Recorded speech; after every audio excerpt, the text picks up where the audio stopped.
আমরা যদি না খেয়েও মরে যাই, আল্লাহ পাক না খেয়ে মারবেন না ইনশাআল্লাহ। রিজিক আছে, খাবো ইনশাআল্লাহ।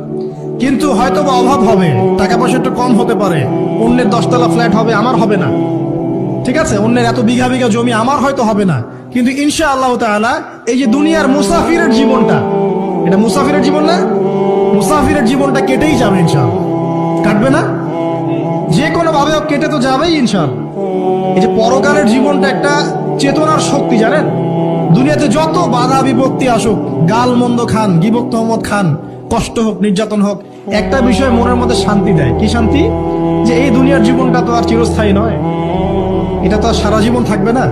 ইনশাআল্লাহ এই অবস্থা আস্তে আস্তে পরিবর্তন হয়ে যাবে। ফাইন্না মাআল উসরি ইউসরা, পরকালে ইনশাআল্লাহ পাবো, দুনিয়াতে না পেলে কি হয়েছে, পরকালে পাবো ইনশাআল্লাহ। যুবক ভাই, এসব জেনা ছেড়ে দেন, আল্লাহ রাব্বুল আলামিন আপনার জন্য হুর রেখেছেন জান্নাত, ইনশাআল্লাহ পাবেন ইনশাআল্লাহ। এটা ছেড়ে দেন, সুদ ছেড়ে দেন, আল্লাহ পাক আপনার জন্য হাউজে কাউসার রাখছে ইনশাআল্লাহ, ঠিক আছে। অন্যায় পাপ ছেড়ে দেন, আল্লাহ রাব্বুল আলামিন আপনার জন্য জান্নাত রেডি করে রাখছে ইনশাআল্লাহ। এই দুনিয়ার জীবনটা ধোঁকা, একটা ছোট্ট জীবন, পুরা ধোঁকা, কিচ্ছু নাই এর মধ্যে। আমার কথা শোনেন, এই দুনিয়ার জীবনে কিছুই নাই।